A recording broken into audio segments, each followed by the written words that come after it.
A boa notícia é que para educar com respeito você só precisa de duas habilidades. E a má notícia é que você precisa usar as duas ao mesmo tempo, e é aí que mora a dificuldade. Sabe aquela sensação de que você sempre tem que pender para algum dos dois lados?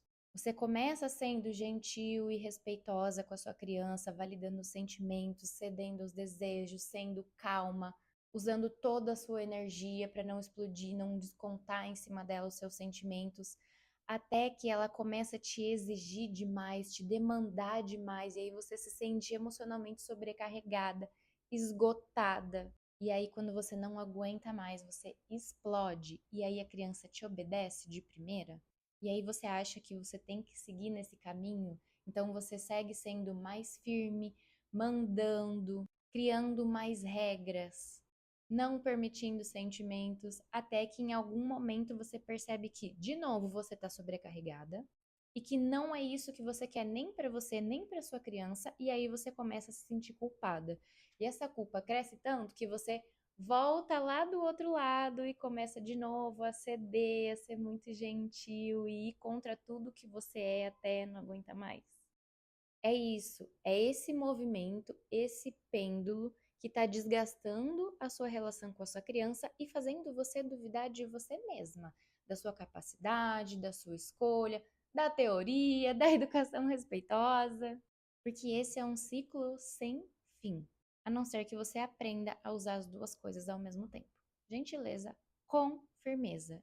Acontece que a maioria de nós aprendeu que ser firme é ser dura, é ser rígida, é gritar, não permitir sentimentos, limitar cada vez mais, dar castigo. Só que depois de muitos anos de estudo em educação, em psicologia e experiência em sala de aula com crianças pequenas, eu percebi que a firmeza, na verdade, ela é uma estrutura e uma clareza do que precisa ser feito para o bem de todos. E a gente aprendeu também que a gentileza é a gente ser muito bem educada, a gente estar sempre sorrindo, a gente ser simpática e renunciar aos nossos desejos pelo bem do outro, o que também não é verdade. Eu entendo agora essa gentileza com uma consciência sobre o que está acontecendo, um espaço para qualquer tipo de sentimento e também uma confiança no processo, sabe? Um espaço para o ritmo de cada um. Então, sim, é possível a gente validar um sentimento e aí direcionar o comportamento, porque daí a gente vai estar fazendo as duas coisas ao mesmo tempo. É como se eu te dissesse que, sim, eu entendo o que você está passando, eu tô vendo o que você está sentindo, tudo bem você se sentir assim, e, ao mesmo tempo, você tem que vir por aqui agora.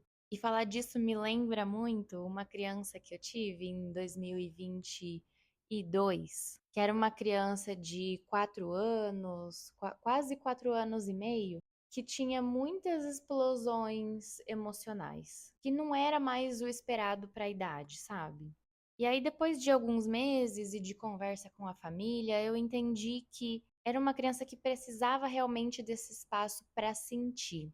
Então, o trabalho com essa criança foi dar espaço para ela sentir e entrar com a nomeação desses sentimentos por algum tempo antes de direcionar ali o comportamento.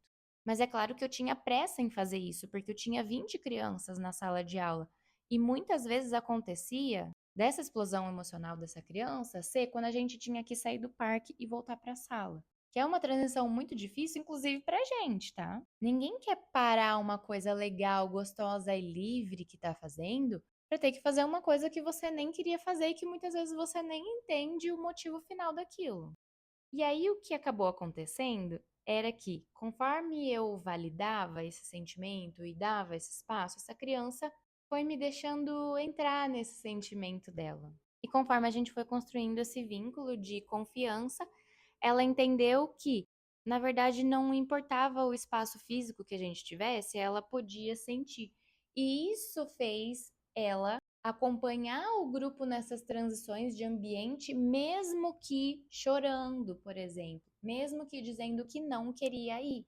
E aqui entra uma coisa muito importante também, que a gente ainda interpreta o desejo da criança como uma afronta e um desrespeito a gente. Só que depois da disciplina positiva, eu entendi que era importante, principalmente na sala de aula, que essa criança fizesse o que tinha que ser feito, não que ela quisesse fazer. É um pouquinho diferente. Então, sim, quando essa criança começava a chorar e se jogar no chão, no parque, porque não queria entrar, e eu entrava com as estratégias, as intervenções de nomeação, de validação do sentimento, tinha gente que achava que eu deixava essa criança me desrespeitar, sim, principalmente no começo.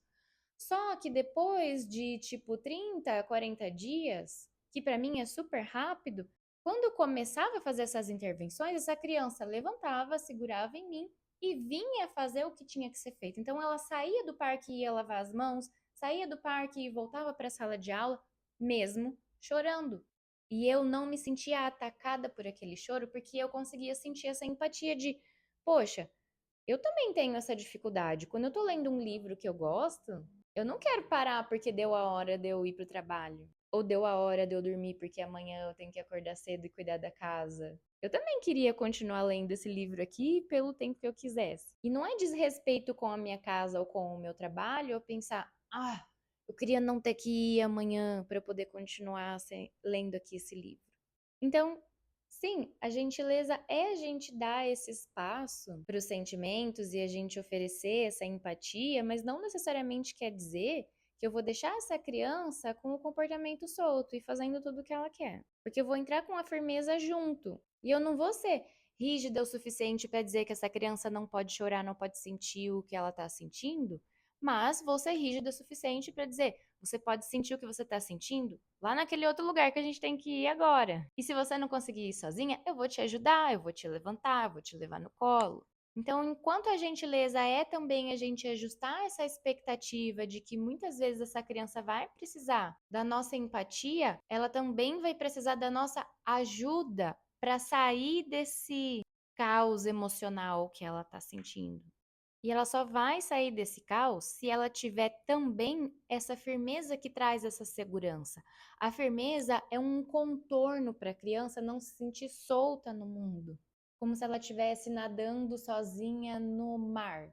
A gente é como se fosse o bote salva-vida dela. Então, a gente precisa sim ter as regras, precisa ter os limites, e ao mesmo tempo, a gente precisa fazer isso de forma que faça sentido para todo mundo, inclusive para a criança. A gente precisa ter uma comunicação clara e assertiva, a gente precisa falar essas coisas com antecedência, a gente precisa ter consistência. A firmeza tem muito disso também, de você ensinar o que pode fazer, e ensinar de novo e deixar a criança fazer um pouco sozinha e depois ensinar de novo sempre que for necessário. É ajustar a nossa expectativa de acordo com a fase de desenvolvimento da criança e depois cobrar o que pode ser cobrado. Então, a gentileza com firmeza é a gente ser, sim, um porto seguro, um lugar onde a criança pode sentir e ao mesmo tempo a gente ser coerente e estável, o que não significa que a gente vai negligenciar as coisas que a gente sente. Não, a gente vai aprender a comunicar isso de forma assertiva e respeitosa, dando o exemplo também. Agora, um passo importante é você se conhecer. Então, eu estou listando aqui quais são as características que eu atribuo à gentileza e quais que eu atribuo à firmeza. E você pode agora olhar para você e para sua prática, tanto na sua maternidade quanto na sala de aula, para ver se você tem a sua tendência mais à gentileza ou mais à firmeza. Por quê? A partir disso, você vai saber o que é que você tem que acrescentar. Porque não, você não precisa simplesmente parar de fazer tudo que você faz e aprender do zero. Isso não existe. E inclusive é muito mais difícil. Agora, se você souber o que, que você pode e deve acrescentar, você pode pegar pequenos passos para começar agora.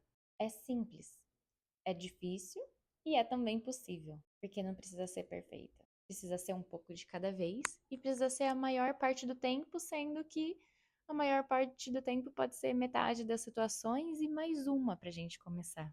Eu vou deixar aqui na descrição o link de 2 livros que me ajudaram muito a acrescentar o que faltava na minha prática.